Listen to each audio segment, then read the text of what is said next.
हम आज यहाँ पर OSI मॉडल के बारे में पढ़ने वाले हैं। तो OSI मॉडल क्या होता है हमारा, जब भी हम कोई भी डेटा शेयर करते हैं यूजिंग इंटरनेट, तो वो इसी लेयर के थ्रू ही क्या होता है, डेटा एक एंड से, सपोज करो कि कोई सेंडर है, सेंडर की एंड से रिसीवर की एंड तक यही डेटा को रिसीव करता है। किसकी हेल्प से? इसी OSI मॉडल की हेल्प से। तो जैसे कि यहाँ पर लिखा हुआ है OSI रेफरेंस मॉडल, इसे OSI मॉडल भी कहा जाता है, इसे OSI रेफरेंस मॉडल भी कहा जाता है। इसे रेफरेंस बोलने का रीज़न ये है क्योंकि ये अपने TCP/IP मॉडल के बाद ये बना था, इसलिए इसे रेफरेंस मॉडल भी कहा जाता है। तो जैसे कि यहाँ पे OSI लिखा है, तो OSI का फुल फॉर्म होता है कि ओपन सिस्टम इंटरकनेक्शन। इसे डेवलप किसने किया था? इसे ISO, एक हमारी ऑर्गेनाइजेशन है जिन्होंने इसे डेवलप किया था। तो इसका फुल फॉर्म क्या होता है? इंटरनेशनल स्टैंडर्ड ऑर्गेनाइजेशन, जो कि किसे डेवलप किया था? OSI को। OSI का full form open system interconnection. इसे 1978 में ISO ने, एक ऑर्गेनाइजेशन है जो कि इंटरनेशनल स्टैंडर्ड ऑर्गेनाइजेशन ने डेवलप किया था।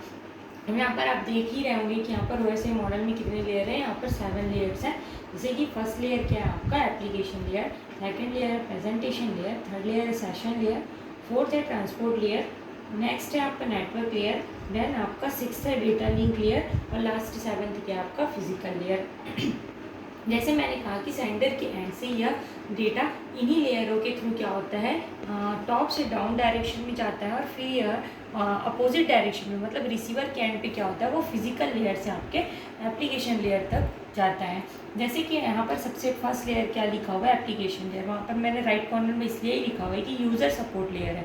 यूज़र सपोर्ट लेयर है बोलने का मतलब, जब भी यूज़र इंटरेक्ट करता है नेट से, ये मतलब यूजिंग ब्राउज़र, अगर वो कोई चीज़ें सर्च करता है तो वो एप्लीकेशन लेयर से यहाँ पर इंटरेक्ट करता है।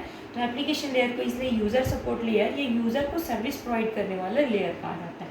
जितनी भी चीज़ें यूज़र करता है, जैसे सर्चिंग करता है, वीडियोज़ वगैरह देखता है, वो इसी लेयर के थ्रू ही वहाँ पर वो देख पाता है। फिर सेकंड लिखा हुआ है कि आपका प्रेजेंटेशन लेयर, डेटा को इनक्रिप्ट, डिक्रिप्ट और ट्रांसलेट साथ साथ कंप्रेस करने के लिए प्रेजेंटेशन लेयर रिस्पॉन्सिबल होता है। राइट कॉर्नर में हमने इसीलिए लिखा हुआ है कि डेटा को इनक्रिप्ट करने या इंक्रिप्शन के लिए, डेटा की डिक्रिप्शन के लिए, डेटा को कंप्रेस और ट्रांसलेट करने के लिए आपका प्रेजेंटेशन लेयर रिस्पॉन्सिबल है। थर्ड लेयर क्या लिखा हुआ है?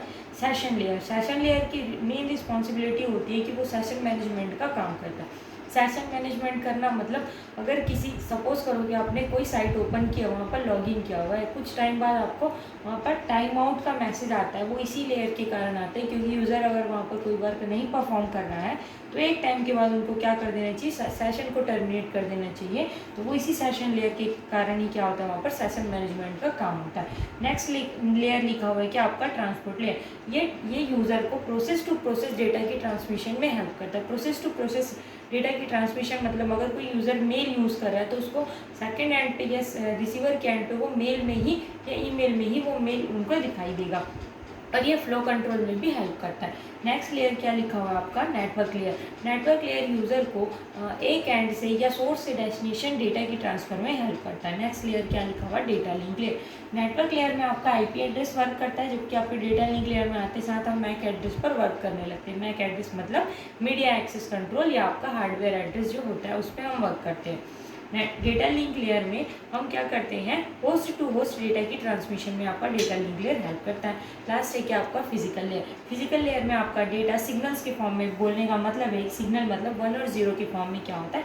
ट्रांसमिट होता है, और वो सेंडर की एंड से रिसीवर के एंड पर, ये सेंडर के एंड से रिसीवर के एंड पर रिसीव कर लिया जाता है। जैसे कि अब हम यहाँ पर लेफ्ट कॉर्नर में देखते हैं, एप्लीकेशन लेयर, प्रेजेंटेशन और सेशन लेयर में क्या होता है?